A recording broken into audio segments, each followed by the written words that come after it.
Parce qu'aujourd'hui, nous faisons amener nos artisans. Moi, j'ai eu à faire une exposition. Il y a un homme, il est venu.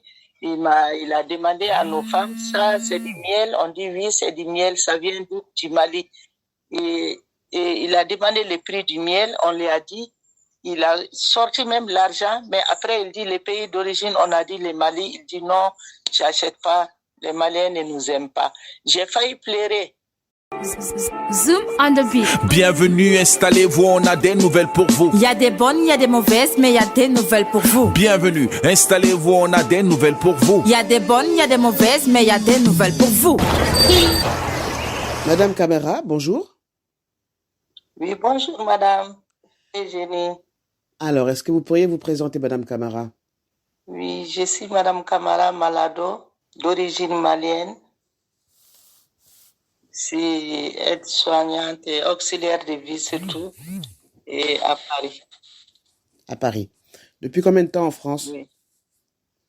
Je suis en France depuis 2003, il y a 20 ans. Il y a 20 ans. Ok. Il y a 20 ans.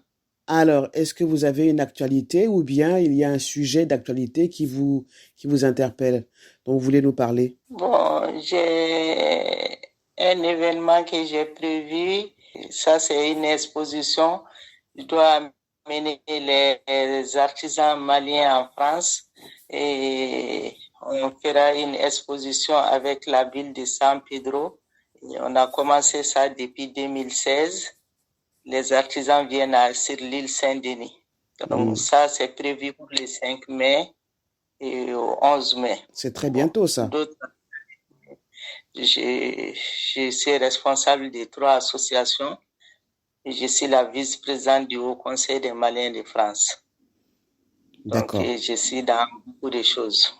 Alors justement, pourquoi faire venir ces artisans en France? Nous faisons venir ces artisans en France et pour développer les liens et la culture. Et en même temps, vous savez qu'il y a les rouges sur le Mali. Avant, on faisait venir nos élus qui venaient rencontrer les élus de la France et pour discuter sur le développement, les liens entre l'Afrique et le Mali. Mais avec le rouge, les gens n'arrivent plus à venir et donc et ils venaient avec nos artisans en même temps. Donc maintenant, nos élus, c'est un peu compliqué, donc on se rabat sur les artisans. Nous pas bouger. Vous écoutez l'Afrique d'une seule voix. Pourquoi c'est un peu compliqué en ce moment? C'est compliqué. La France a mis le Mali sur le rouge. Oui. Donc, vous voyez, quand un pays est en rouge, c'est pas facile pour venir ici en France. Oui. C'est pas facile. Et les liens entre le Mali et la France, c'est pas au top aussi. C'est pas au top en ce moment. Donc, les conséquences en France, c'est que des personnes comme vous, d'origine malienne, ont beaucoup de difficultés à organiser leurs événements, à renforcer les liens entre le Mali et la France. Bon, du côté de notre pays, on peut, mais du côté de la France, on ne s'intéresse pas trop à nous aussi. Donc, on ne s'intéresse pas beaucoup à la France? Oui, avec les autorités du Mali, il n'y a pas de souci. Hein. On est en contact direct. Bon, avec les gens d'ici, c'est pas facile. C'est pas facile à quel niveau? Mais, si on ne contacte pas, madame, qu'est-ce qu'on peut faire? Il faut que tu sois contacté pour intervenir sur un sujet ou pour te mêler. Nous sommes des responsables d'association. Nous sommes apolitiques. On n'a pas le droit de faire certains trucs. Nos droits et nos devoirs, c'est limité. Pourtant, la communauté malienne est assez active. Il y a même une ville qui est carrément la capitale du Mali en France, Montreuil. Oui, Montreuil, il y a beaucoup de Maliens. Nous faisons beaucoup d'activités sur Montreuil. Et on a une Malienne même à la mairie, je crois qu'elle est maire adjointe, Djeneba Keita. Oui. Madame Djeneba Keita. Donc, non, c'est ça, ça va. À leur niveau, on a encore Lamine Camara, M. Camara Lamine, oui, qui est de Guinée, qui est au conseil régional, qui travaille avec Pécresse aussi. Donc, on a des gens qui sont là. Vous écoutez l'Afrique d'une seule voix. Ça fait 20 ans que vous êtes en France, Madame Camara. S'il y avait une recette, s'il y avait un conseil à donner pour réussir à l'étranger, réussir en France, quand on vient du Mali, ce serait quoi? Quel conseil? Et ce que je vais dire surtout aux jeunes, aujourd'hui, la France comme le Mali, nous avons besoin de jeunes fiables. Pour réussir déjà, il faut être fiable. Il faut être responsable. Il ne faut pas juste des beaux parleurs. Une jeunesse intellectuelle, même si on n'est pas intellectuel, on peut bien travailler. Les conseils que moi je donne aux jeunes, seulement il faut être responsable. La France, c'est juste le travail, madame. C'est juste le travail et le comportement. Le travail et le comportement. Donc ça, je donne ces conseils surtout à la jeunesse. C'est eux qui doivent faire la relève. Donc il faut être responsable et travailleur. Crédible. Il faut être très crédible. Il faut être fiable. Hein? Travailler ici, travailler dans ton pays, chercher les liens, parce que nous avons des enfants français. Nous avons des enfants français, donc le Mali et la France, on doit faire tout pour que les liens soient bien entre nous. La France aussi doit comprendre que les temps ont changé. Les temps ont changé. Nous, on a des enfants et comme Monsieur le Président Macron qui ont fait les mêmes études qu'eux, comme le président Poutine qui ont fait les mêmes études. Donc, ça ne peut pas être comme le temps de nos parents et même notre temps. Ça doit changer. Ça doit changer. Avant, tu pouvais signer un contrat. Par exemple, tu signes un contrat en 1968. Tu veux que ce contrat continue. Les données continuent en 2023. C'est plus possible. Donc, c'est ce que la France aussi doit comprendre. Que les temps ont changé. Nos enfants sont intellectuels. C'est plus comme avant. Donc, il faut des partenariats gagnant-gagnant. Gagnant-gagnant. Nous voulons ça. Nous voulons que les choses changent, que les liens reprennent sur du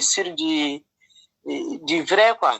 Sur des bases saines, des bases de respect mutuel. Oui, les bases de respect, le respect mutuel. En plus, même ton propre enfant, il y a une façon de parler, madame. Il faut savoir bien parler avec les autorités. Traiter nos autorités comme des nuls. Bon, c'est des gens que la population aime. Moi, je vous dis, je suis apolitique. Mon combat, c'est du social. Je me bats dans ces pays, je suis responsable d'associations dans ma commune, je me bats partout, je fais venir des gens pour qu'ils gagnent leur pain. Et donc, je vois l'intérêt. L'intérêt, si tout va bien, il y a le Mali qui gagne, il y a la France qui gagne. Mais il faut un partenariat, un vrai partenariat. Il faut un partenariat gagnant-gagnant. Vous écoutez l'Afrique d'une seule voix. Si vous deviez prendre la parole à l'occasion de ce colloque qui va être organisé par le partenariat eurafricain, oui. Qu'est-ce que vous diriez? Qu'est-ce que vous souhaiteriez dire justement? Ce que je viens de vous dire, je dirais la même chose au Mali, je dirais la même chose en France. Parce que ici, on fait savoir qu'on n'aime pas les Français, le Mali n'aime pas. Le Mali aime les Français, je vous dis. Parce qu'on a des belles filles françaises, nos enfants sont français. Comment on va dire on n'aime pas nos propres enfants? Le Mali a toujours travaillé avec la France. Donc, ce que je voulais dire, je voulais que les autorités et qu'ils choisissent les bonnes personnes, les autorités françaises, qui choisissent les bonnes personnes pour améliorer cette situation, c'est bien. Parce que le Mali a été colonisé par la France. Donc, c'est comme une partie de la France. Moi, je sais que ma mère, elle est née sur ses papiers et Soudan français. Elle était sage-femme d'outre-mer. Donc, on ne peut pas dire qu'on n'aime pas la France. On a un lien sacré avec la France. Donc, et ils doivent choisir des personnes fiables pour intervenir. Pas des beaux parleurs. Des gens qui s'assoient sur les téléphones, qui parlent. Non, il y a des gens crédibles qui peuvent arranger la situation. C'est ça qu'il faut. Donc, ce que je crois aussi à l'école, moi, je vais intervenir. Je veux bien que les choses reprennent entre le Mali et la France. Et je veux bien. Je défends cette cause. Mais sur du vrai, je veux un partenariat gagnant-gagnant. C'est ça que je vais parler pour rétablir les liens. Parce qu'aujourd'hui, nous faisons amener nos artisans. Moi, j'ai eu à faire une exposition. Il y a un homme, il est venu. Il a demandé à nos femmes, ça, c'est du miel. On dit oui, c'est du miel. Ça vient du Mali. Et il a demandé le prix du miel. On lui a dit. Il a sorti même l'argent. Mais après, il dit les pays d'origine. On a dit le Mali. Il dit non, j'achète pas. Les Maliens ne nous aiment pas. J'ai failli pleurer. Vous écoutez l'Afrique d'une seule voix. J'ai dit non, on vous aime. Pourquoi, monsieur? Non, vous ne nous aimez pas. Il faut dire la vraie raison à la population. Dire que les Maliens n'aiment pas la France, c'est archi faux. C'est archi faux. Quelle langue on parle? Est-ce que je vous parle en français, pas en russe? Je vis en France depuis 20 ans. Donc, dire qu'on n'aime pas la France, ça, c'est déjà archi faux. Il faut dire la réalité à la population. Il faut montrer les choses à la population. Il faut un partenariat gagnant-gagnant. Et il faut du respect mutuel. C'est ça qu'on demande aux autorités françaises. Traiter nos autorités, c'est vrai, même quand ils ont fait les coups d'État, c'est vrai. Mais ils sont aimés par la population. Ils ont des milliers de personnes derrière eux. Donc, il faut comprendre leur popularité aujourd'hui. Et je sais qu'ils ont fait des changements aussi. Moi, je vis pas au Mali, mais je connais la réalité un peu. Donc, la population souffrait. Chaque jour, il y avait des centaines de morts. Aujourd'hui encore, il y a des morts, mais c'est pas comme avant. Donc, cette population qui était victime, théorisée, et ils cherchent juste à s'en sortir, que la guerre finit, le tourisme diminue. Et c'est juste notre problème au Mali. Moi, je suis parti avec ma belle-fille au Mali, elle est française, avec mes petites filles. Avant qu'on parte, sa famille a dit, si tu pars, tu vas mourir. Mais elle dit, je vais partir voir ma belle famille et je vais faire mon mariage là-bas comme on va faire ici. On est parti et on est bien retourné avec ses 3 enfants. Vous voyez? Alors qu'on lui avait montré des photos, on va t'égorger. Donc nous-mêmes, on met les paquets pour sa sécurité. Tu ne peux pas amener un Français, lui laisser dans la rue, il y a des consignes, il y a des choses qu'il faut respecter. Donc, nous, notre vie, vous comprenez, nos familles, c'est ici, c'est au Mali. Donc, on défend les 2 causes. On ne veut pas que les Maliens et la France soient des ennemis. Comme aujourd'hui, on ne veut pas du tout. On veut que la situation s'améliore. Ça joue sur nos jeunes qui ont là pour leurs papiers, pour les renouvellements, tout un problème, et pour beaucoup de choses. Message reçu en ce qui nous concerne sur l'Afrique d'une seule voix, Madame Camara. Je vous remercie infiniment d'avoir accepté cet entretien et j'espère que nous aurons l'occasion de rediscuter avec vous et même de couvrir cette arrivée d'artisans maliens en France. Merci à vous. Ça nous fera plaisir, ça nous fera plaisir. On va faire 1 mois de tournée en France et en Belgique. Merci beaucoup. Merci beaucoup. Bonne journée. Merci, Madame Jenny. Merci. Une chose est sûre. Informer, comme migrer, est un droit. Mais être bien informé est essentiel pour faire les bons choix avant de bouger. Que ce soit dans nos pays ou vers l'Europe, peu importe.